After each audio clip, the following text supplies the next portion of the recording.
He's an introvert, interviewing strangers from the internet, knocking down the walls of his comfort zone, one conversation at a time.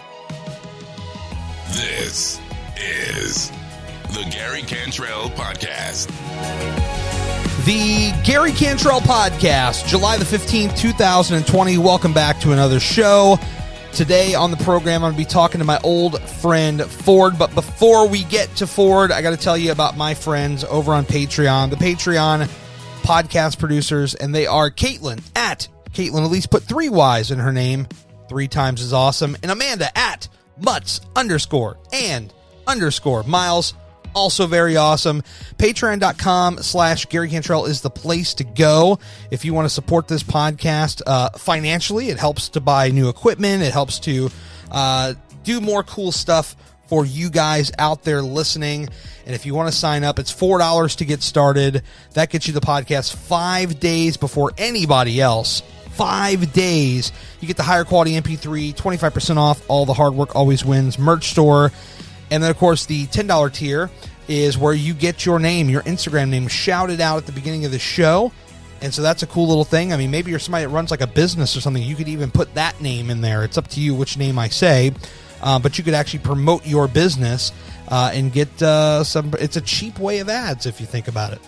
So that is patreon.com/Gary Cantrell if you want to support the show. I also have a free way to support the show, and that is by leaving a review on Apple Podcasts. If you have the iPhone, the iPad, the Mac, or any other Apple device that may be out there, head over to the Apple Podcast app and you can leave a review. You know, only if you like the show, obviously. Leave a review. Just tell people why you like it, what it does for you, etc., etc. It's a big help. It helps Apple show this podcast to more people. The more reviews we get, the more people see it. The less reviews we get, the less people see it, and that's not what we want. We want more visibility. All right, let's go ahead and get my boy Ford here on the show. Ford and I go back about 10 years, roughly. Actually, I think this is the 10-year anniversary. He's an internet radio podcasting legend, as far as I'm concerned, this guy. He's been at it even longer than me, if you can believe that. And he's been out there doing some crazy stuff. So, without any further ado, let's just go ahead and get him on here right now, and let's see what Ford's got going on. Here we go. What's happening, brother? How's it going, man? I'm hanging in there. How you dealing with all this COVID stuff? Good. I mean, I was out of work for 6 weeks, but I've been back now since the beginning of May. Yeah. What type of industry do you work in? So I am selling high-end patio furniture, fireplaces, out kitchen islands, that sort of thing. So my typical clientele has money. Yeah. So a lot of them weren't really fazed by the pandemic. Yeah. You know, so, yeah, but that's what I do, you know, Monday through, well, quote unquote, Monday through Friday. But, so it's sales. It's most of my money's made, with commission. They pay me minimum wage to be there. So majority of my money is made on commission. Now, if I remember correctly, because I know we go back about 10 years, you've been in sales for quite a while, right? I mean, that's been kind of something you've done over the years. Yeah. Yeah. Car sales. I've basically been in sales my whole life. How do you like that world? Because like we do podcasts, we've done radio. Speaking to you and me, it's tough sometimes to sell people on like what we do, and trying to get yourself out there on social media and stuff. But how do you like that world of selling, just in general? It's nice because there's no ceiling to the amount of what you can make. Yeah. It's not like, oh, your salary is $75,000 and that's it. Yeah. And you could work 50 hours a week, or you could work 40, or you could work 30, and it's still going to be 75,000. Or you can go, look, you can make as much money as you can make. Yeah. You just have to make it happen. So, it's funny because I've thought, I was like, man, I've talked to my buddies, and everyone I know is basically in sales. And it's like, wouldn't it be nice to just be able to go to work and know this is the amount of money that I'm going to make? And that's it. And I'm just going to go to work and I'm going to punch in, I'm going to punch out. I know what my direct deposit's going to be every 2 weeks. And man, like my fiance has that lifestyle. She just knows to the cent what her direct deposit's going to be, because it's the same number every 2 weeks. Yeah. I believe they call that stability. Yes. And I just find stability boring. And I'd rather fight and claw. And but I mean, if somebody said, hey, look, we'll pay you $100,000 a year, I'll be, all right, cool. I can work for salary for $100,000 a year. Sure. I didn't go to college. I don't have all that, I don't have the wall of diplomas to back up a huge salary. So for me, the only chance I have of making good money, especially where I live, Southern California, you got to have money to just even survive here. And the only way I'm going to be able to achieve that is through sales, because I don't have a wall of diplomas to back up any kind of education. So the streets taught me. Well, you grew up in Chicago? Yeah. I mean, outside of, right. Like the suburbs. But for the most part, Illinois, spent some time in New York, which is like, I don't really acknowledge Chicago as like home, because you're a New York guy. Yeah, I don't like anything about it. I don't like anything about Chicago. So I hate all the sports teams. I hate all the sports fans. So I'm a New York guy. I lived there for a little while. I miss it. Yeah. I miss living there every day. I love the East Coast, but I can't argue with the weather here. Well, yeah, no kidding. And we'll get to SoCal in a bit, but I mean, like, where did the New York thing come from? Because I mean, you grew up in Chicago. You just see like the sports teams and stuff, and you're just like, oh, I gravitate to these people. Like, what is it about? How did you get into like being a New York guy in Chicago? My dad's from New York. Okay, well, there you go. That'll do it. My dad's from New York. His family's from New York. We originally the family migrated from Montreal right over the line there, from Canada, right into New York. So all of my New York sports influence starts from my dad's side of the family. So grew up a Yankees fan. I grew up a Knicks fan. I grew up a Knicks fan in the 90s living in Chicago. And for your people that know basketball from the 90s, you're probably right now feeling very sorry for me, and I appreciate it. And so dad's from New York. He happened to knock up my mom in Chicago. Yeah. So unfortunately, I couldn't have been born in. I wish. I wish. That's why I just don't even. It's like I don't even really, like I said, I don't really even acknowledge Chicago, and it's not for anything, but I relate more with New York. It's just when I live there, it's the greatest city in the world. It's just, and that's where, that's where the heart. Home is where the heart is. And right now, I guess my heart is in SoCal, but outside of that, I go back to New York to visit. I haven't been back to Chicago since 2017 when I had to go there for Joey Vegas's wedding. Yeah. So otherwise I don't go back to Chicago. I go back to New York. So, and New York also, Vince McMahon, WWE, WWF. So there's that connection too. I know that's one of the things that kind of got us gravitated together. And you mentioned something briefly about Canada, because I remember when we first started talking in 2010, I think you were like bouncing back and forth, or you were staying there or something. And then I just briefly remember that. I had just had a brief memory of that. And then we got connected in like 2010. I don't know if it was like a Twitter thing. One of us probably talking shit on Twitter, I would imagine. I don't know. something like that. Yeah, it's weird. You go back and you try to. I have a few of you guys who I've met via the internet and have been friends with, internet friends or whatever. You and I actually met in real life. Yes. For a long time, and then I sit back and it's not just with you. And I've thought it with this other guy I know, Ezra, who I met through the internet, and I've hung out with when I was living in New York because he's from Yonkers. But it was like, how did I?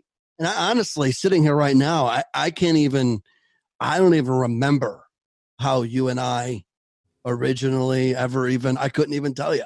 It either had something to do with wrestling or a podcast, a radio show. I mean, that's what it was. Something. It had to be something like that, right? Because it just dawned on me because I was transferring out of the shoot, which I was doing it in 2010. And I was partnering up with another guy to start an online internet radio station. And I think he had something out there for people like, hey, if you're trying to join our network, come on. I probably retweeted it because he didn't really have kind of like the reach that I had at that time, because I was like buying followers on Twitter and shit and trying to get out there. And I probably retweeted something he posted or something. And I think you had reached through like an email and said, hey, I'm Ford, whatever. I think you were going by like Ford Capone or something like that back then. Yeah. And, holy cow. Yeah. Yeah. And so that's what kind of got the ball rolling. Now, he and I had a falling out in fall of 2010. No big surprise. You and I even had something. We'll get to that. And you joined my network. I had a shoot radio network for like a month because I was pissed off at the guy. I was, full of piss and vinegar and wanted to show him. And yeah, my network didn't last very long either, but, you were on that network for all of about a month with me, and, we kind of just, have known each other ever since. Yeah. I mean, I'm sure at some point here in this conversation, we'll get into, where all the podcasting thing all started, but yes, definitely. But yeah, I mean, I knew it had something to do with either wrestling or radio. I mean, yes. Those are the two main things that we have in common. So yeah. No, very true. And so at that time, 2010, were you already doing the live radio, or was it just a podcast? No, I used to get offended by the word podcast because me too. I was like, no, man, I'm live, bro. I'm live. Because I loved live, and I didn't love podcasts and recording it and canning it. And I always loved live. And I started doing live in 2006. Wow. What were you using back then? Do you remember? Yeah. Oh, God, of course. And you're going to know this name. You should know this name. I started on Fan Talk Live, which was run by Chris Cash. Fan Talk Live. That sounds very familiar. Chris Cash should be the name that rings the bell, because he was involved with like WrestleZone and. Oh, okay, yeah. There's a wrestling connection there. Even Chris Cash was the tech side of Russo when Russo started doing his brand thing, whatever Vince Russo was doing there a few years ago. And Chris Cash was like his technical guy. But anyway, Chris Cash had a website called fantalklive.com. And he had the ability to broadcast you live on the internet. But we didn't have all this cool, fancy equipment back then. And I used to have to do my show through a house phone. Yes. I remember those days. Yeah. So that's how far I go back. It hadn't even invented the word podcast yet. So I would call Chris on my house phone, and then Chris would do whatever he did, and he would patch me in, and I would be live on the internet. And I used to have to pay a monthly fee to Chris Cash to be able to even do this, because he's doing essentially the work for me. And I'll never forget, just allow me to just indulge me here, because it's a memory, it just burned in my head. Let's do it. My first ever show on Fan Talk Live, and I was going by Ford. I've always gone by Ford. And I think... Well, wait a minute. Where does that come from, by the way? Ford, where does that come from? So that comes from my mom's love for Mustangs. Ah, there we go. Yeah. So I remember I am going to do my first show on Fan Talk Live, and at that time, my shoot job was I was working the overnight shift at a convenience store. I was a real loser, but no offense to those who work at convenience stores. So, but aim higher, guys, aim higher. So anyway, I was doing the overnight, the graveyard, the dead man shift, and I overslept, and I ended up waking up about, something tells me, either 5 minutes before I was supposed to start or 5 minutes after I started. And Chris Cash had lined up Billy Gunn to be on the show and be my first interview. Wow. And I overslept. And I remember Chris Cash, basically, him and I, we did the show together, but it was basically Chris Cash doing the whole show. And I remember Billy Gunn going, "Boys, it's a great show you got here." And I was just like, "Man, I just woke up." And I tried to explain. And that was the start of it. And luckily, I didn't quit. Luckily, because then you and I wouldn't even know each other today. But yeah, that was my first show through my house phone on Fan Talk Live in 2006. It's weird because a lot of these shows kind of came together from wrestling. And I mean, later on, you'd go on to do obviously sports and other stuff, but it seems like a lot of these podcasts and live radio shows got started with this love of wrestling. I got my start in 07 on Blog Talk Radio, of all places. And the quality was just absolutely awful. Nothing like we have now, but wrestling is that common denominator. It's crazy. Yeah, and I used to do shows about wrestling. I don't do wrestling shows anymore. Yeah, because I try to be it's very niche, and there's so many of them that you're just another mark with a podcast. It's true. So I try not to do podcasts I try not to talk about wrestling really at all, and even when I get into these arguments with Twitter people about wrestling, they automatically assume when they look at my profile that I have a radio show or on Twitch or podcast, whatever. And they automatically think I do wrestling to the point to where that Daivari guy in the WWF right now, Sean Daivari or whatever. Yeah. He said something about, he said a tweet about, it was WrestleMania Sunday. He said something about WrestleMania. And I'm like, this ain't WrestleMania.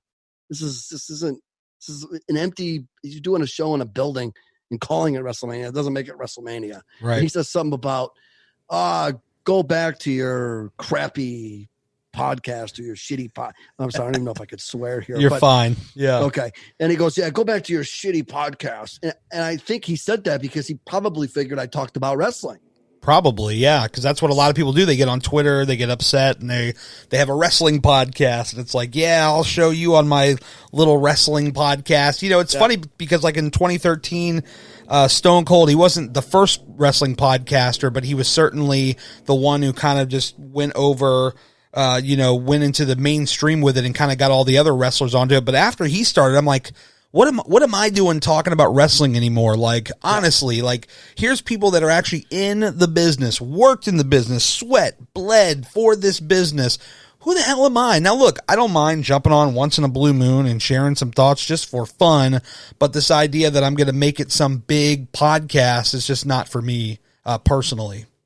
No, and so once Daivari tried to call me out for having a shitty wrestling podcast, I went into my profile on Twitter, and it's still there right now, and it says, "I am not a wrestling podcast," because I needed people to realize that I don't talk about wrestling. I tweet about wrestling, but I don't talk about wrestling on my podcast. But yeah, if you're not going to come up with a Conrad Thompson idea where like he did with Bruce Pritchard and started that whole thing, if you're not going to do something like that, then all you are is a guy who knows where to find Guitar Center, who bought a microphone, bought a mixer, and you have wrestling opinions. I mean, and that's it. And it's just not, it's not my jam. Yeah, I mean, I think, I don't want to discourage anybody from doing it. I mean, believe me, if you're passionate and you want to do it, like I'm one of these guys, like when it comes to like politics on Facebook, and I'm absolutely not getting into politics. However, I will say, like in general, people like they go on Facebook and they bitch and complain about all this stuff. I'm like, just start a podcast and just ramble on about it there. Like, don't clog up my timeline with your 9 paragraphs that 5 people might read and 1 person might like. Just start a podcast. So the same thing goes for wrestling. It's like, you know what? I think that you should start a podcast. I think you should get your feelings out there, but don't necessarily expect it to become much because the wrestlers are now on there. And unless you're, like you said, a Conrad Thompson, what are you really going to add? Because that guy's got the game on lock as far as I'm concerned. Yeah, you would have to come up with some kind of idea that has not been done yet. And if you to incorporate wrestling, I mean, they've already gone back and they've already rewatched old shows. They have that genre's been taken care of. Sitting down with old wrestlers, that's been done. So I would have to in order for me to want to talk about wrestling in a podcast, I would have to come up with a completely original new idea that people are like, oh, this is different. Otherwise, you're just a jerk off with an opinion. Good luck. Yeah, exactly. I will give credit to one podcast I've listened to a couple of times. This Lapsed Fan or something. They do like 6-hour deep dive watch-along podcast. I'm like, you know what? Good for you guys. If you want to go through all that, do it. More power to you. They did one on Owen Hart that I listened to. It was like a year or 2 ago, and it was really in depth. They really did their research. But I feel like a lot of the guys that just want to get on the podcast, they're just jumping on a bitch and complain. It's just like Twitter with like an actual voice on a podcast, which is fine. Again, go for it. Like, back in the day when we were doing live radio, there was like these YouTube shooters who would go on YouTube and do like a 5-minute, just screaming at Triple H or whoever it was back then that was burying wrestler X or what have you. Those were the good old days, I guess. Yeah. And then there's this one guy, I don't know his name because the only podcast of wrestling I listen to is Meltzer's Wrestling Observer Radio, and that's because I'm a member of his website, and I'm paying for it. Same. And I try to get Conrad in, but my commute now where I live and where I work on my shoot job, my commute is literally 3 minutes. So it takes me days to finish just even a Meltzer podcast. But there's a guy, JD or something like that, and he does YouTube stuff, and he got some traction because he insulted Alexa Bliss, and Alexa Bliss retweeted him, and he got some traction. Of course, most of it was negative. Yeah. But it's like that's really how you have to become a name, is to say stuff that gets people tweeting or talking, or if you're a guy that just wants to record a podcast about wrestling and just talk about how great it is, no one's going to care. Yeah, that's very true. Yeah. So it's like you're going to get made fun of because all you are is negative, but you're not going to become anything, and no one's going to listen to you unless you're negative, because then people will promote you for being such a negative. So you're damned if you do, you're damned if you don't. You might as well not even bother. Well, that's kind of how we really got on the radar in our respective shows. We would really tend to piss people off a lot. Yeah. I mean, I used to go, I've told this story before, but I mean, I used to like those YouTube shooters. I would feature one, I'd cut up audio and play it on the show. And then I would, back when YouTube had DMs, I would create a fake account and say, hey, these guys were talking shit about you, and give them a link. And a lot of times they would make a video about it and go on and on and on. And then the other one famously was I would send my old co-host John Krauser on to other shows like on Blog Talk and say, have you heard of these guys? And get them to talk shit about my show so that I could play audio and talk shit about them, and then make sure that they knew about it. So that was, I'm not proud of those days, but back in those days, I felt like that's what I had to do, I guess. Yeah. I mean, and to go along with that, I used to be on, in 2007, I started on a website called Now Live, which is, which was like Blog Talk, but it had video and stuff. And we became, at the time we were doing the Ford show, and we became we were really on that website. We were massive, massive. And to get a name, I was just try to be as controversial and say the meanest stuff possible about other users on Now Live, other shows, other everything. Yes. And there are people that still to this day listen to me, and they started on Now Live. And the reason why they found out about me is because other shows at the time were on at the same time as me. And I had more chatters in our rooms, and they would complain live on their show. That's a Ford show, who does nothing but be mean and nasty to people. And he's got more viewers than we do. And then they would go, oh, what is this? And then they would check it out. And then the snowball rolled downhill. Like when I fought with Adrienne Curry, who you may or may not know from America's Next Top Model. She was like one of the first one. And then she ended up and married one of the Brady Bunch kids. Adrienne Curry and I were in we were in a beef on Now Live, and I had her mother's address and phone number that I somehow got, and I somehow got involved with her beef with Cowhead, a radio guy from Florida. Yeah. That you may or may not know from Bubba the Love Sponge days. Oh, yeah. So I ended up talking with Cowhead, and I'm like, Cowhead, I got Adrienne Curry's phone number and address. Right? And so then he starts, so then I get banned from Now Live. Now Live's like, because Adrienne Curry's like a partner. She was a partner. She was financing some of the activity on Now Live. So I got banned. And I was like, holy shit, Ford got banned from Now Live. And I was like, well, we're live every week. What do we do? Why? Let's go to Blog Talk Radio. I know it sucks. Yes, it does. But what else am I going to do? And I'm kid you not, I wasn't even banned for a whole week. The following Wednesday, I go live on Blog Talk Radio, and I'm a half an hour before going live. And back then, we publicized on MySpace and stuff like that. Oh, yeah. Yep. And I'm a half an hour before going live, and I get an email from one of the moderators on Now Live, Jay Cred, who I still am friends with on Twitter to this very day. And Jay Cred goes, if you type out an apology right now, just say the words, I'm sorry, I will get you back on Now Live, and I will get you featured, which at that time featured meant when you went to nowlive.com, there was like the big logo of yours, just smack that right there on the main page. It's almost like the equivalent of being verified today. Yes. Yeah. Yeah. So anybody goes to Now Live, boom, they're going to see the Ford Show right there, smacking them right in the chin. And he goes, I'll even get you featured. Something I wasn't prior to getting banned by Adrienne Curry. So I was like, all right, fine. Tell Adrienne Ford apologizes. And 15 minutes later, I was back on Now Live.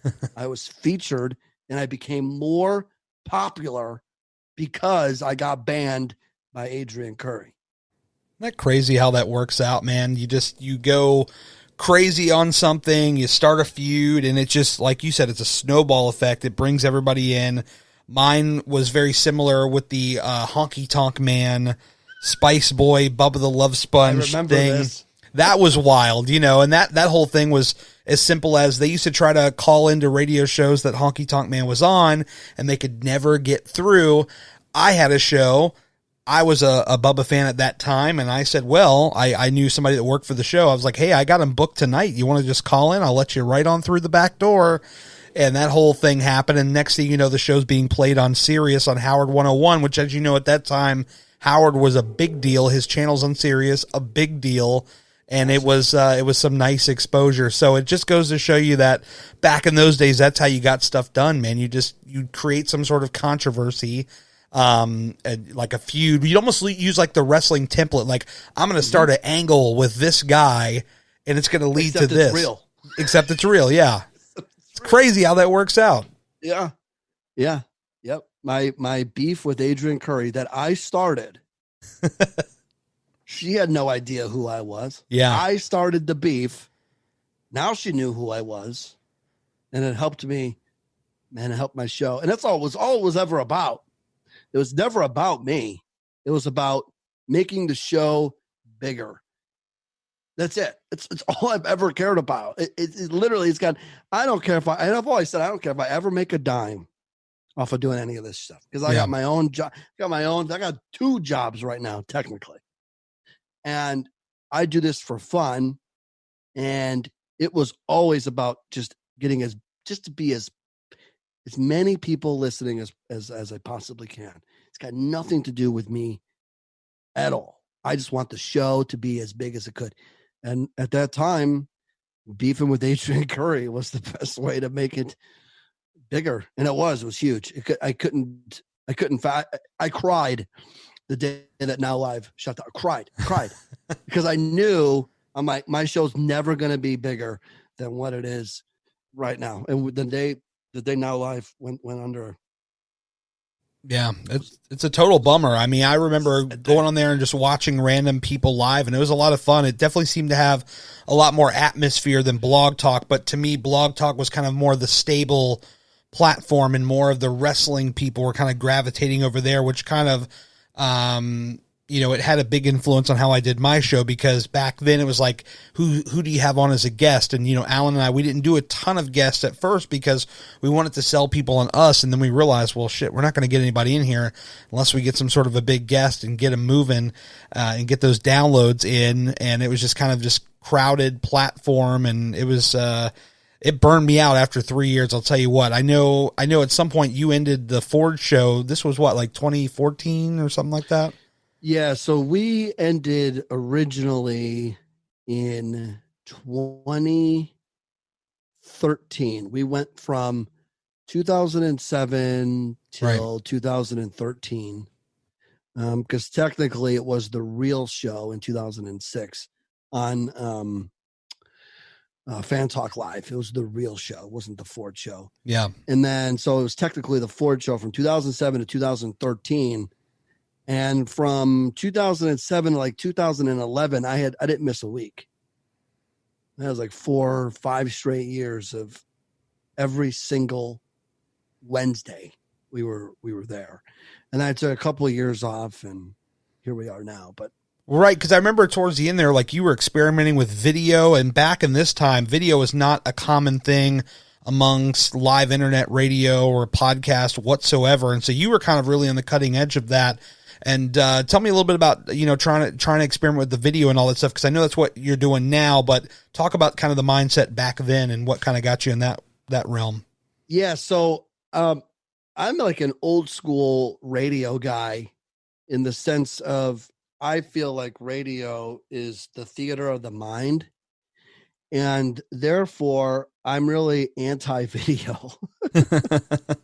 I don't like video because I want to be able to tell stories and talk, and I want you, the listener, to be at home or in your car, wherever you're listening, and you are visually seeing what I'm saying, and not that you're watching me on video say it. It's just kind of weird. But I understand that that's where we're at. A lot of radio shows are on TV. Oh, yeah.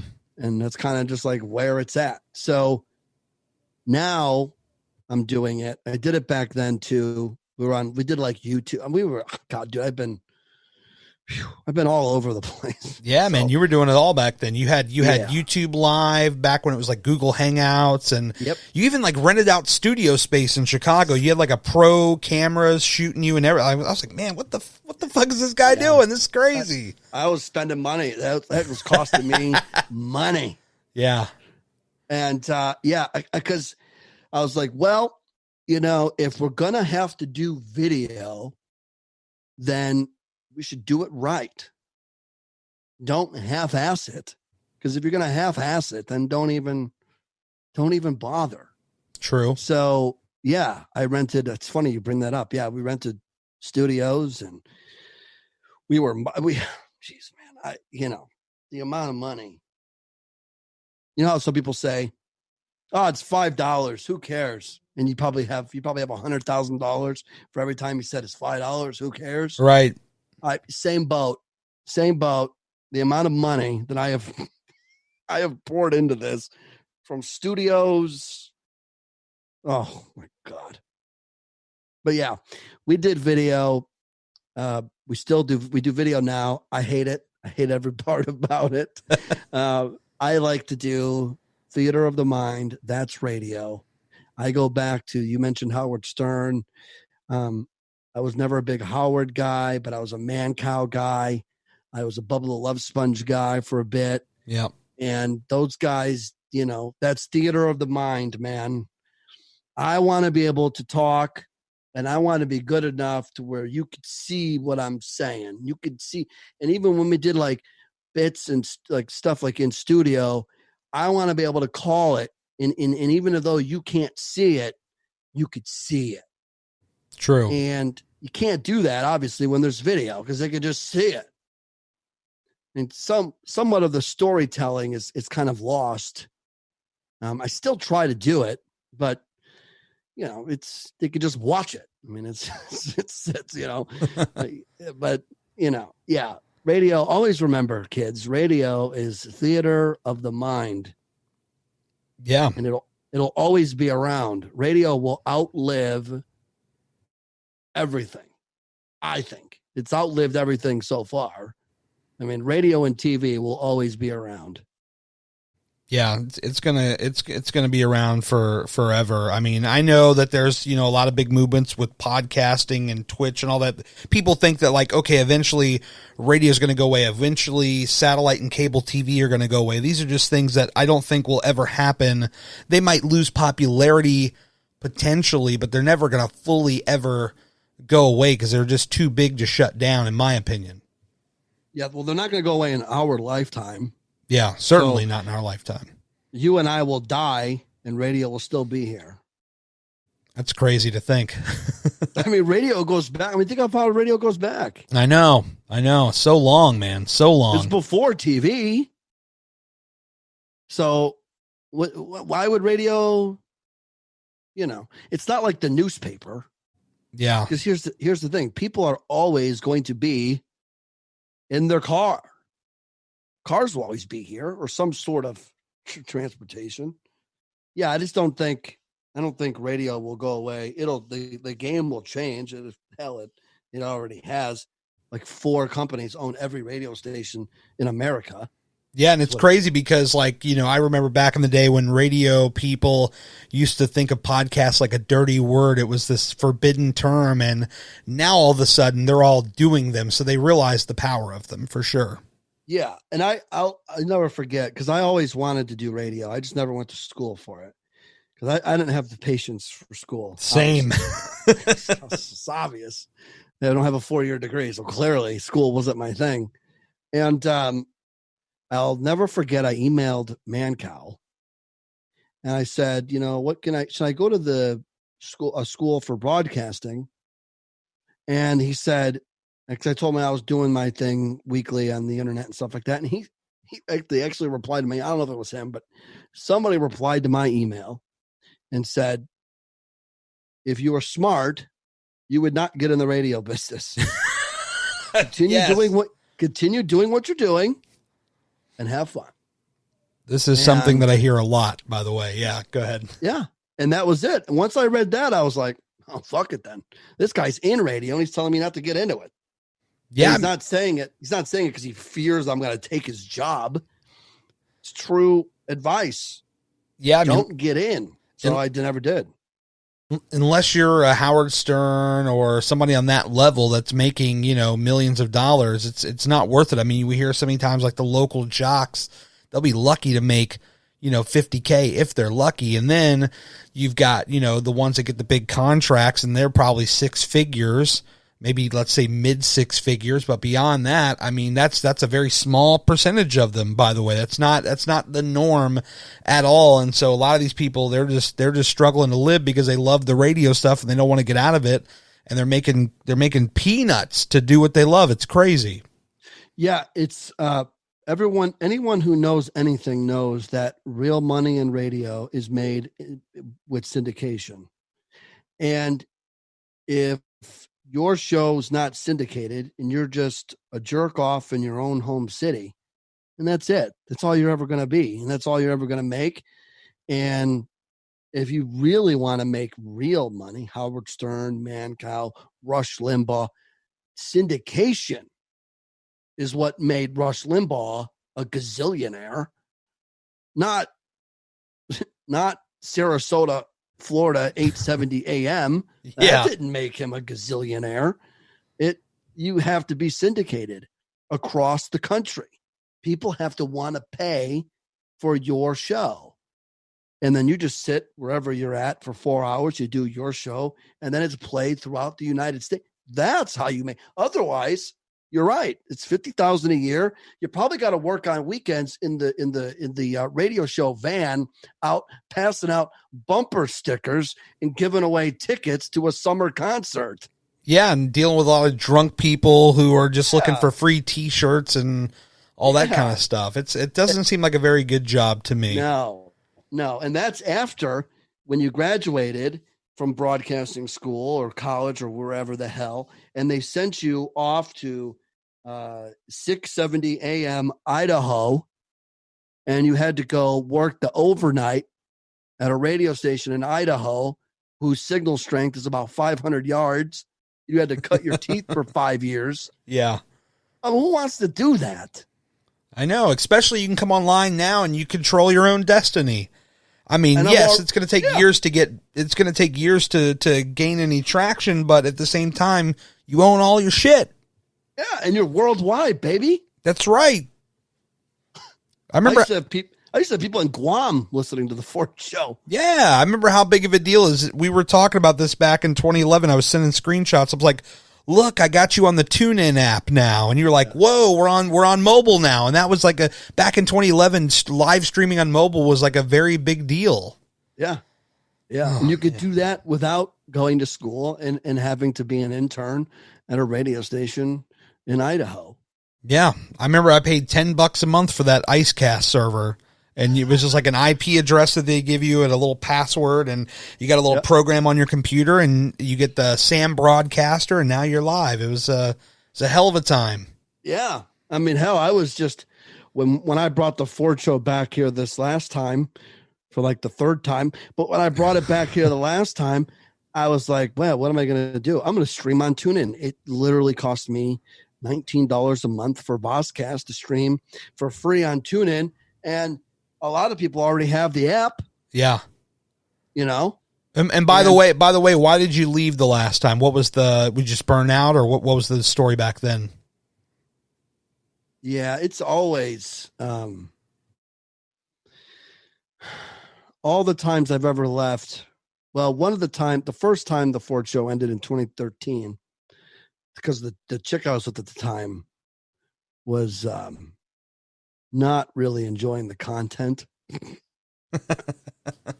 Yeah, it happens. It was a very male-orientated show.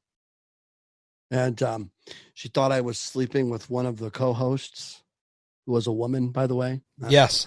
Not that there's anything wrong with that, but it was not a man.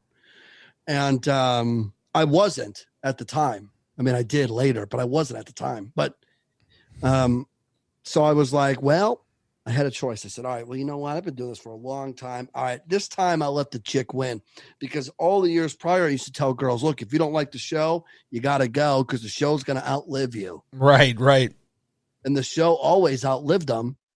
And then this one particular, I was like, all right, you know what? I'm going to let the chick win. And then a month and a half later, we broke up. And I thought, damn it.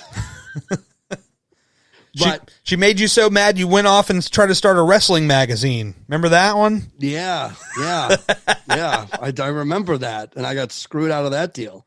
Oh, man. Yeah, go ahead. Yeah, and I was like, well, I can't go back right now. You could go back later, but you can't go back right after a month later. I can't go back. I'm like, oh, just kidding. The Ford Show's back. April Fools. Right, yeah, right. I was like, all right, it's gone. It's gone. No more Ford Show. And I can't, I've had like so many shows. It's ridiculous. And then this last time I brought it back, I was like, all right, we're going to bring the Ford Show back. Ford's back, baby. Here we go. And then I've always had these questions. Oh, the Ford Show. Do you guys talk about cars? I'm like, no, my name is Ford, so we called the Ford Show. Yeah. So then I was like, you know what? Fuck. You know what? no more Ford show. Let's come up with something different. And I'll still be Ford, but they'll know we don't do a show about cars. True.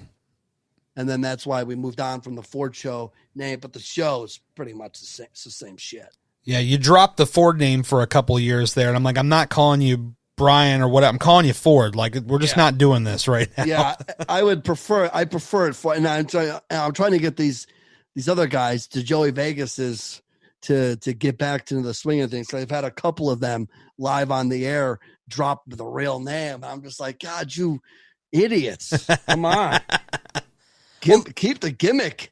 Well, those guys, they've been with you forever. I mean, Forever. Joey Vegas, Nate's. I mean, you've been around with you forever, man. Yeah. Nate's goes back to Nate's was on the Ford show from like 2011 to like 2013. Joey Vegas goes all the way back to like 2007. Wow. Because I met him through Now Live. Yeah. So yeah, Joey Vegas goes way back. He's way back. That's a throwback right there. Yeah. And we've obviously become really good friends. That I was the best man at his wedding, and so yeah. But Jesus, yeah. When you think of when we have these kind of conversations, Yeah. you really start to, and I suggest for anybody listening to just pick something back in the day of your life and just reflect on it, especially something like this where we've been doing this for so long, to think of all of the stuff that we've done, started, stopped, created, killed, loved, hated. It's crazy to imagine, to think of all the stuff that we've done. You and I both. My goodness. I mean, look, I tried to start a wrestling website. You wrote for me for a couple of months, and then I got really... Wait. Don't tell me. Okay. It was something Informant. Yes, Wrestling Informant. Wrestling Informant, yes. Yes. So we finally got to like do a proper collab, and I brought you on, and you wrote a little bit, and then you had this grand idea about a magazine. And I did not take that well. I did not handle separation very well at all. True to my my old school shock jockery type form, I started talking shit about you, and we got in a fight over Twitter. And I think we stopped talking for like at least a couple of months, for which I apologize, by the way. But we're still here today, so it's all good. But I apologize for my role in that. I don't remember specifics like that, but. It was what happened. It was very simple. You sent me a message and you said, "Hey, I'm going to start this magazine," and it was something to the effect of, "I'm going to start this magazine, so I'm going to stop writing for the website.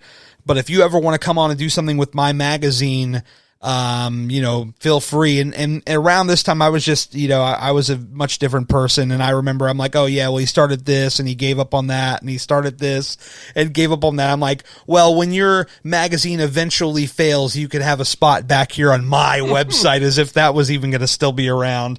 And, that got a little Twitter feud. You had your buddies, piling onto me, and I had 2 or 3 of my friends piling onto you. I was like, God damn, we should have been working together on that. Man, we could have crafted a great angle, wrestling style, make it look like a shoot, and could have got a lot of buzz off of it, but instead it just went the other way. Yeah. And that magazine, it's funny that you bring it up. I want to hear all about that, by the way. Steel Cage Monthly, I believe, was the name that we were going with. Yeah. And we had a first cover. I had EC3 on the cover. I called EC3. The cover said it was the greatest heel in wrestling, pro wrestling. We had a great cover. God, I remember that. I still have that picture. And we were cranking it. I had a bunch of guys more famous than me doing writing. It was before he had officially come back, but Russo was going to come back in as Vic Venom and do writing. I had Justin LaBar from one of the whatever site he's on now. I have no idea. Yeah, but boy, we had him. I was really putting together a hell of a good team, and then one of the guys who was going to do our artwork dropped out. Mm. And I don't even know. I would have to touch base again with Joey Vegas on this because I'm not even quite sure. I don't even remember there actually being like he was just gone. He was just, I don't know if I said something wrong. I still to this day do not know because he blocked me on everything. And I never knew. I never got the answer of what happened. You didn't pay him up front, did you? No. Okay. No. Everybody was on. Yeah, no. And I got him from Reddit. Oh boy. Yeah. Yeah. But everyone up front was like, I was like, yo, we turned this thing into something and we turned this into some money and then everybody will make some money. But until then, I don't have any money for this. I'm doing got my own stuff, you know. I'm working pro bono too. Yeah. And once the art guy dropped out, we were screwed because I had nobody to actually put it together. But yeah, boy, that wrestling our first issue was going to come out on 3/16. So you never got the first issue out even? Never got the first issue out. God damn. I know. And I think it's because you jinxed me. Okay. Maybe I did. I don't know. I'm bad luck to some people. I don't know. I'm going to find the cover. Oh, I already found it. Did you ever see the first cover, what it was going to be? I think I had you blocked, so I probably did not. I don't know if that's going to. Oh, yeah. Oh, it's coming through clear as day. Yeah. So that was going to be the cover. And we had the interview done. Wow. I had the interview at EC3. I had, Sir Lariato or Lariat. The gift guy. Yeah. On Twitter. He was going to come in because at the time I wasn't super into Japan wrestling, but he was going to cover all of Japan. Dude, I honestly was doing it like the right way. Yeah. I had Mark Madden was going to write. Dude, I had it. I was like in the zone. I was like, wow, this might be something that actually works. Imagine that. Then it didn't. So did any of these guys ever write like a first article for the magazine? Do you just have like stuff laying around unfinished or? No, I wish. I don't. We never got that far because they were going to do it closer to like launch. I see. Of like the first, because I wanted them to write as close to what was happening as it could. Yeah. So it would be like a couple of weeks out, get me your article. We'll put it together. We'll get it in the magazine. But yeah, dude, I already had a second cover in my head. I had a second cover thought out. I was going to do a little work on, that booking.com, the like right booking now, something like, that right. Commercial that does the fly. Yeah. So I had something about Seth Rollins winning. It's time for Seth Rollins to cash in, right booking now, and that was going to be like the cover. And he cashed in that year. That was 2015. He cashed in. Yep. I mean, I had tons. I had ideas. Still to this day, I come up with just ideas that will never see the light of day, but the creativity, the creative juices, wheels, the hamster in there, he's constantly running. Oh, but, no, I get that. I get that. And just a couple more things for you. So yeah. You mentioned earlier that you don't like video, yet you got talked into going on Twitch. How did this work out? I took a look one night. I was looking at the man in the reflection. And I thought, if you're going to do this, you better do it with open arms and open eyes and get with the 2020 program. And unfortunately, in 2020, there isn't a real thirst for radio. Yeah. so I was like, you know what? They have a division of Twitch that is just like podcasts, talk shows, that sort of thing. Is that the IRL banner? Or is that, what do they call that category? Oh, I think it's just talk shows, right? Oh, talk shows. Okay. Yeah. I think talk shows has their own category now. I've been looking into it, but yeah, go ahead. Yeah. And I was like, I was trying to think of somewhat like of a thing where people go, and Twitch is popular. And I was like, well, if I'm going to do something, I might as well do it on where it's most popular. But the problem is that it's still hard to generate new users. Just being on doesn't mean you get new viewers. True. You know, I'm here now, come, you know, it just doesn't work like that.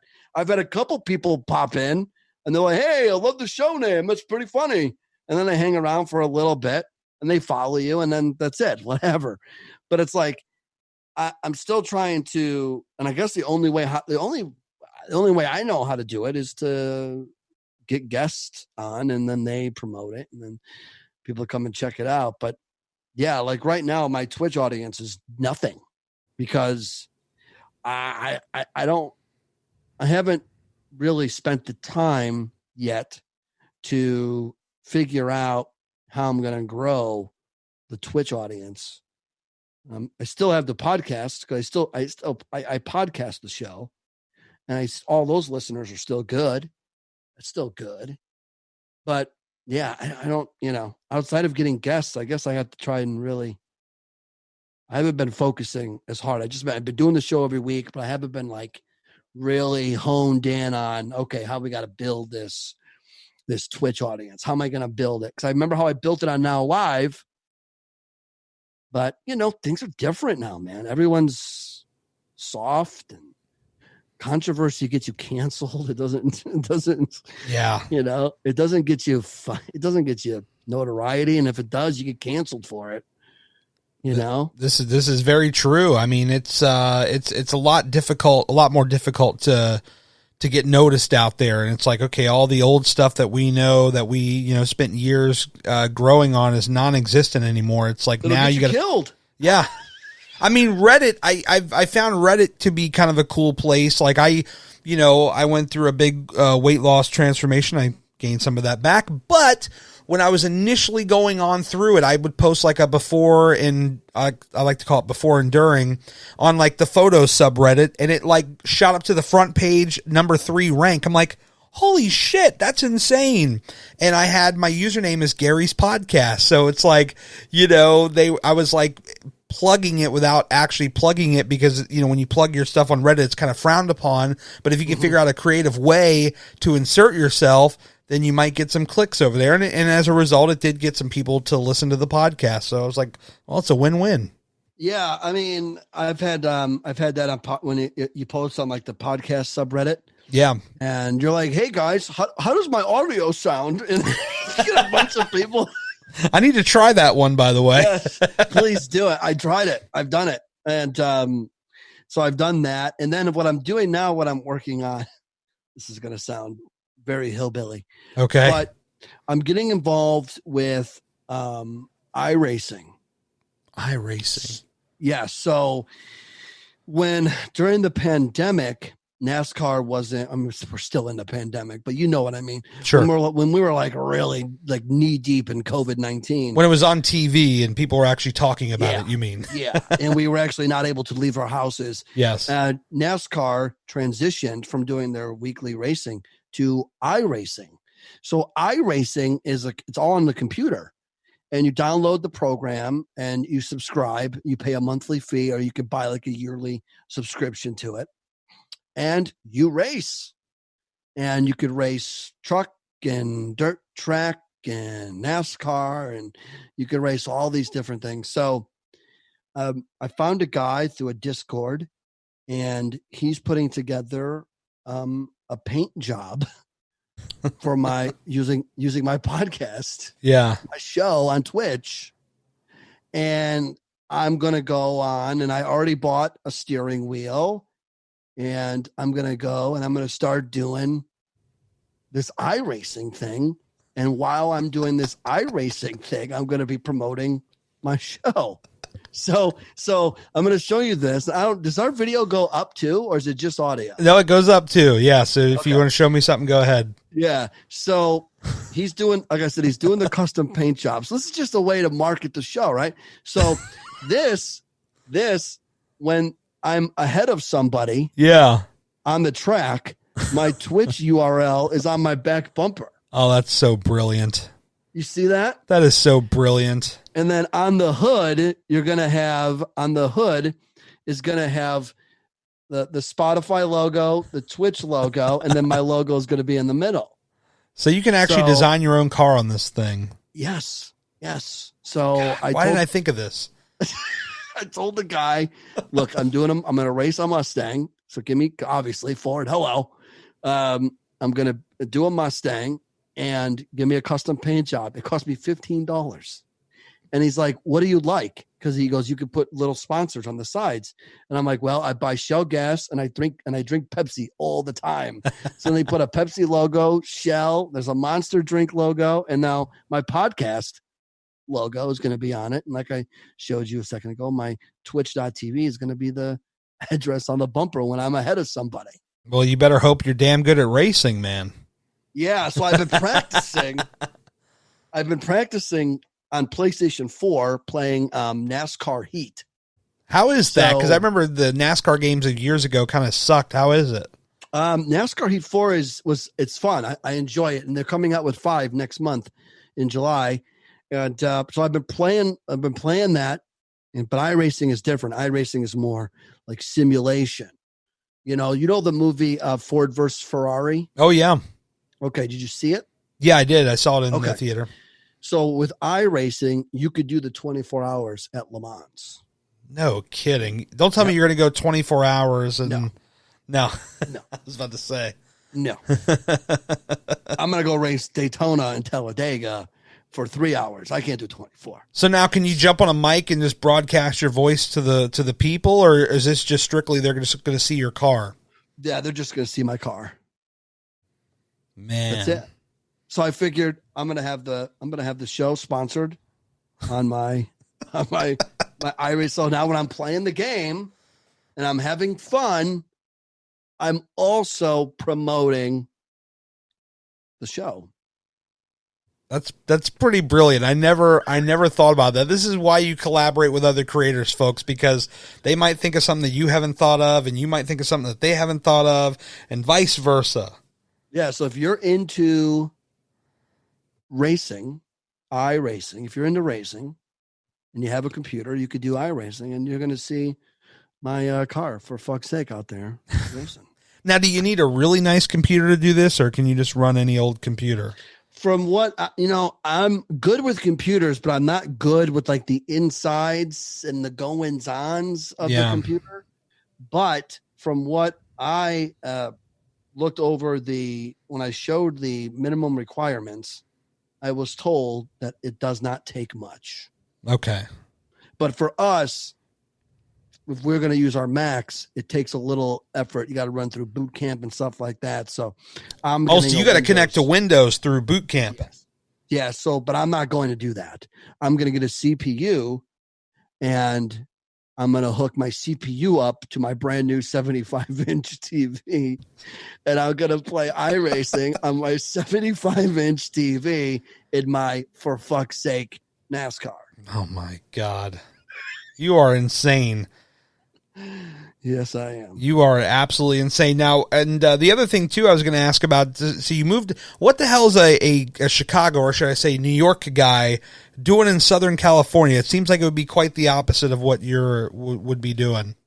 Yeah. So I moved to Southern California for a chick, and I met her in Manhattan, right outside the world's most famous arena. Oh boy, here we go. This is why you're keeping her around. MSG, baby. The home of the Knicks. Yeah. The home of Bruno Sammartino, and the list goes on and on. Which, by the way, a little sidebar, correct me if I'm wrong, but when you step foot in those hallowed halls, as they say, there's like a vibe, like a feeling that comes up into you, because like you walk into this building, you just feel something very special, something magnetic that just pulls you in. Absolutely. And that's it. But see, that's New York. That's Manhattan as a whole. Very true. And I try to tell people this who have never been there. Manhattan, and if you're listening and you've never been there, Manhattan is like a living, breathing organism. And when you're in the subway and you're coming up the stairs for the first time and you're about to walk onto the street level of wherever you're at in Manhattan, it doesn't matter if you're Upper East Side, Lower West, it doesn't matter. You walk up to the ground level and you come out and you can feel this energy. You feel so alive. And there's no other place I have ever encountered where you feel, and it's like you're just like I said, it feels like Manhattan is like a living, breathing creature, and you feel it no matter how many times you could go there. I lived there. It did not matter. It felt that way every single day. And until you're there, Madison Square Garden's the same way. You walk into MSG and you could just feel years of concerts and sporting events. And unfortunately, not many Knicks championships, but you feel all of this energy. Yeah. There's nothing like it. Nothing. I'm telling you, if you've never been, you must go. I agree 1,000%. So you were living there at the time and you met her outside of the building? Yeah, we met via Tinder. Oh boy. It's a Tinder success story. Now she was there on business and we hung out for a few days and the rest is history. Now, does she like the sports like you do? So, believe it or not, she's from Southern California, but she's a serious hockey fan. Wow. Okay. She likes the LA Kings, unfortunately. I say that because they beat the Rangers in the Stanley Cup a few years ago and still haven't lived that down. Yeah. But, yeah, she's a Yankee fan now because of me. She wasn't really a baseball fan prior. And I tried to get her to be a Knicks fan, but she's like, how can I root for them? They suck so bad. And I'm like, I know, but one day. But yeah, I mean, so yeah, she's in this way. I got her into wrestling. She loves New Japan. She thinks WWE is very dumb and very boring, which she's right. Yes, she is. Yeah. But no, she loves New Japan, loves Kenny Omega, calls him her boyfriend. I don't know how interested he is in women, but nonetheless. But yeah, we've been to all the New Japan shows in California. She loves it. She did not go to the MSG show that I saw you at last year. She did not go to that one, but yeah, I mean, so we're engaged. Nice. Congratulations. Yeah, thanks. We should have been married. We were actually supposed to be married on May 9th, but COVID, so it got postponed to October, and we're doing that in Las Vegas. Nice. As I like to say, we're going to the home of WrestleMania 9. Everybody shits on that WrestleMania, by the way, and I loved the look of it. I thought it was so cool. The vintage, like Caesars and 1990s. It just looks so cool, in my opinion. Yes. So we're getting married at Caesar's Palace. The oh, home that's amazing. of WrestleMania 9. And yeah, so I've told her that I'm going to invite Hogan to the wedding, and I'm going to pay his booking fee, and we're gonna get him to where he won the WWF title. But yeah, so that's real exciting if you're into marriage. Yeah, I am. Yeah. As a matter of fact, I am. But are you married? Yeah, I am. You are officially married. Yeah, 5 years ago, I think it was, if I'm doing my math correctly. Yeah, 2015. Okay. Yeah. I wasn't invited, but congratulations. Well, I remember, as I recall correctly, one time you commented on a picture of us back on Facebook when you had that, and you were like, she looks like she's 12. Oh, that could have been, sounds like something I would say. Yeah, yeah. Yeah. I talk so much shit that it's really hard to remember. Yeah, fair enough. That does absolutely sound like a comment that I would, yeah. Well, we still keep you around, Ford. The world would not be the same place without you around and talking your shit and keeping things entertained and whatnot. So all in all, though, I mean, what are you looking to do? What are some of your plans in the coming years? Obviously, now you're getting into race car sponsorships. You got Twitch. What's the big picture here? Getting married. What else we got? That's it, dude. Like I always said, I wouldn't get married. Two things. I don't want kids. I'm not gonna get married. I'm not getting married. Okay, so I fell back on the not getting married thing. But next week I'm getting a vasectomy. So I'm definitely making sure that I'm not going to give in on the kid thing. Wow. Well, I hear those things are not 100% foolproof, by the way. So look out. Well, yeah, but he did say that, but he said it's like 1 in 2,000. Well, that just means if it happens, then you know it was meant to happen. Yeah. And I'm like, well, listen, I've been having a lot of unprotected sex in my life, and I've never gotten anyone pregnant. So I don't think that after my vasectomy, I'm going to get somebody pregnant. Fair enough. But yeah, so I reneged on the no marriage thing. I'm going to make sure I don't on the kid thing.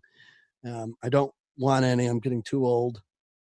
And no, that's it, man. Like, I want to go back. I want to go back to Japan. Japan was so much fun. I know I called New York the greatest city. Japan's the greatest country. So go there if you ever get a chance. I need to check it out for sure. The food's great. The wrestling's great. It was so much fun. But yeah, I mean, dude, just trying to keep my head above water, working and doing the radio thing. And,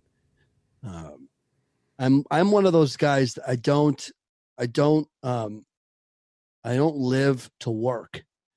I work because I need it to live. So I make sure that I spend, time with the family and the friends for as much as I can tolerate them. And I try to make time for all the things that I want to do, that I find fun, whether it be For Fuck's Sake, which is the name of the show, or iRacing or video games or whatever, pro wrestling, the 8 different companies you try to watch. Yeah. I really try to make time for that stuff because, life is just way too short to not have fun. So I work my regular schedule, and then I'm when I'm not at work, I'm not at work. I don't deal with work. I have my fun. I do my thing. And yeah, man, I mean, that's it, really. Just enjoy life as much as I can, because you never know when it's going to come to a screeching halt. Amen on that. I think we're going to close on that one, brother. Tell me, or tell the listeners rather, where they can find you on all the socials and where you want them to go. Everything you got going on, pretty much. Yeah, I appreciate that, Gary. And see, you do this podcast thing, and you're in a far more controlled environment than I am with my show. But I appreciate you for having me on. But yeah, I'm on Twitter at FFS Ford. So just think of like For Fuck's Sake, like the internet acronym for fuck's sake. FFS Ford. That's me on Twitter and Instagram. The Twitch is twitch.tv/FFS show. So yeah, man, Spotify, For Fuck's Sake. The fucks is possessive. There's an apostrophe S. I imagine that's what a lot of people tell you. Oh, for fuck's sake, Ford. Exactly. That's why it's honestly, it's the most fitting, the best fitting, I should say, not most fitting. It's the best fitting name for anything I've ever done, ever. Because, how many times I've heard that. Oh, yeah. For fuck's sake, you can't say that. Or for fuck's sake, don't do that. You're going to get somebody killed. Probably Vegas busting your balls. Yeah. Vegas busted my balls. The wife busted everybody. Yeah. I'm just trying to be a guy, okay? I'm just trying to live, and people keep thinking that I'm crossing the line. But no, but yeah. I mean, so For Fuck's Sake, that's the name of the show. It's fun. We have fun. We laugh. We make fun of everything. And we don't talk about wrestling. Can't go wrong there. Well, for fuck's sake, podcast. Fork, we've gone an hour now, so we need to get out of here for fuck's sake. All right? There's a thunderstorm rolling in on the horizon. We're lucky that this thing didn't get cut off. All kidding aside, man, I've known you for 10 freaking years now, and I'm glad that we got connected back when we did, and I appreciate you coming on here in a little bit of a different environment, a controlled environment, like you say, but I think we still had a hell of a time, and I think the listeners are going to enjoy this one, or the viewers as well. Yeah, thanks for having me. 10 years in the books. Let's at least do 10 more. Yeah. And let's hang out sometime, for fuck's sake. Dude, you got to come. You got to come to Southern California. I want to. I live where people vacation. Okay. Oh, so man. When you need a vacation, you come to Huntington Beach, baby. It's Surf City. So come on. I'm not going to go there and visit. Let's get real. You got to come here. I wouldn't come here either, by the way, not until I moved to South Carolina, because that is a nice town. Charleston, it is by the beach on the East Coast, but is that where you're moving? That's where I'm hoping to move in the next couple of years. I'm waiting for the wife to finish school, and then we're going to reevaluate everything. All right. My grandparents live in Myrtle Beach. So, yeah, I've been there. Yeah. Very nice. But come to Southern California, Huntington Beach, baby. Well, once all this shit comes down, you can count on it. I've not been to California in, actually, it's been about 10 years. November of 2010 was the last time I visited my father. So, yeah, consider it done. It'll be a cheap flight. Yeah, you got that right. You got that right. Well, dude, thank you so much for the time. Appreciate it. And we'll talk pretty soon. Thank you, Gary. I've had so much fun. Thank you. Seriously. Thank you, man. Take care. Later. See ya. All right, there's my podcast with Ford. As you can tell, he's got a wild story, this guy.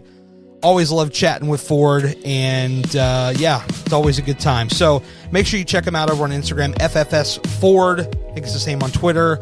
And check out his Twitch show on twitch.tv.